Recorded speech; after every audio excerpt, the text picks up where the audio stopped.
இப்போ நம்ம புட்டு செய்ய போகிறோம். அதுக்கு 1/2 கிலோ புட்டு மாவு எடுத்துருக்குறோம். ஒரு தேங்காய் கட் பண்ணி அதை மிக்சியில் போட்டு நம்ம அழகாக திருவலை ஆக்கிக்கலாம். வெல்லம் வந்து இந்த மாதிரி திருகி எடுத்துக்கிறோம். இப்போ நான் புட்டு மாவு வந்து வேக வச்சு எப்படி செய்யணுன்றதை நான் உங்களுக்கு காமிக்கிறேன். தேவையான பொருள் நம்ம எடுத்தாச்சு. புட்டு மாவும் ரெடி பண்ணி வச்சுருக்கோம். இப்போ புட்டு மாவு வந்து நம்ம தண்ணி ஊற்றி இந்த அளவுக்கு கொஞ்சம் வந்து ஊற வச்சு நம்ம வச்சிட்டோம். இப்போ இப்படி உதிரியாக இருக்குது இல்லைங்களா? இப்போ இதை வந்து நம்ம இட்லி குண்டானில் வச்சு வேக வச்சோம்னா நல்லா உதிரி உதிரியாக வந்துடும். ஒரு 10 நிமிஷம் இந்த மாதிரி தண்ணி உப்பும் தண்ணியை சேர்த்து ஒரு 10 நிமிஷம் ஊற வச்சுட்டு நம்ம ஆவி கட்டணும். இப்போ வாசனைக்கு 2 ஏலக்காய் போட்டுக்கலாம். இப்போ தேங்காய் இதில் கொட்டி நல்லா திருவல் பண்ணிக்கலாம்.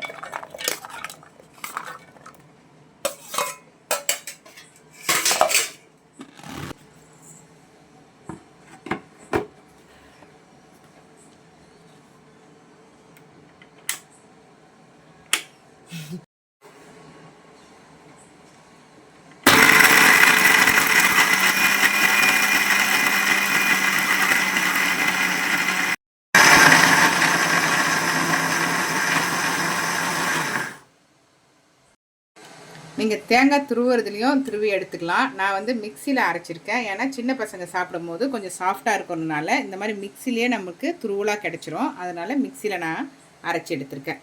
இப்போது புட்டில் சேர்த்துடலாம். இந்த அரிசி வாங்கி மாவு அரைக்கிற மிஷினில் கொடுத்தீங்கன்னா உங்களுக்கு புட்டுக்கு தகுந்த மாதிரி அழகாக அரைச்சி கொடுத்துருவாங்க. அதை எடுத்துகிட்டு வந்து நீங்கள் புட்டு பண்ணலாம். இப்போ இந்த அரிசியில் தான் நாங்கள் புட்டு பண்ணியிருக்கிறோம். வாங்க புட்டை பார்க்கலாம். இட்லி குண்டானில் இட்லி தட்டு வச்சு அது மேலே ஒரு துணி போட்டு இந்த மாதிரி இந்த மாவை கொட்டிடுங்க. கொட்டி இது ஒரு 15 நிமிஷம் நல்லா வேக விடுங்க. அதுக்கப்புறமா தான் நம்ம எடுக்கணும். நல்லா 15 நிமிஷம் வேகட்டும். இந்த மாதிரி வச்சுட்டு நல்லா இந்த துணியை வச்சு இப்படி கவர் பண்ணிவிடுங்க. சாயம் இல்லாத மாதிரி நீங்கள் ஒயிட் கலர் துணி வச்சாதான் நல்லாயிருக்கும். இல்லைன்னா கலர் துணிலாம் வச்சிங்கன்னா மாவில் சாயம் ஒட்டிக்கும். இந்த மாதிரி ஒயிட் கலர் நல்ல காட்டன் துணியாக வச்சு இந்த மாதிரி கவர் பண்ணி மூடி வச்சுருங்க. இது ஒரு 15 நிமிஷம் வேகட்டும். இப்போ 15 நிமிஷம் ஆயிடுச்சு. நம்ம வந்து இப்போ எடுத்து பார்த்துடலாம்.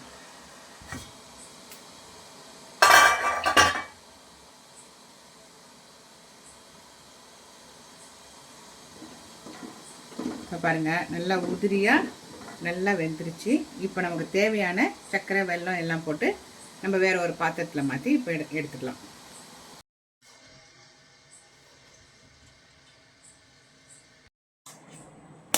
இப்போ தேங்காய் போட்டுடலாம்.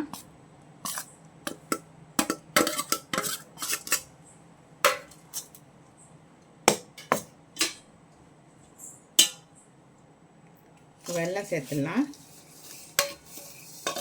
உங்களுக்கு இனிப்பு எவ்வளோ தேவைப்படுதோ அந்த அளவுக்கு இனிப்பு போட்டுக்கலாம். உங்களுக்கு வந்து வெல்லம் பிடிக்காதுனாலும் நீங்கள் சர்க்கரையும் சேர்த்துக்கலாம். ஆனால் சர்க்கரை உடம்புக்கு நல்லதில்லை. அதனால் நாட்டு சர்க்கரை வெல்லம் அந்த மாதிரி நீங்கள் வந்து கலந்துக்கலாம்.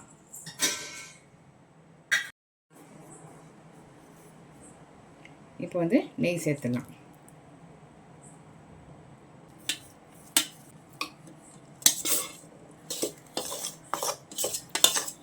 நெய் வந்து நீங்கள் கெட்டியான நெய்யாக இருந்தாலும் அதை உருக்கி நீங்கள் சேர்த்தாலும் இந்த சூட்டில் வந்து உங்களுக்கு கரைஞ்சிரும்.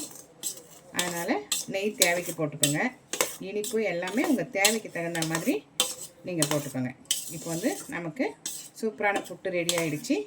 வாங்க சாப்பிட்லாம். இந்த வீடியோ உங்களுக்கு பிடிச்சிருந்ததுன்னா லைக் பண்ணுங்கள், ஷேர் பண்ணுங்கள், சப்ஸ்கிரைப் பண்ணுங்கள்.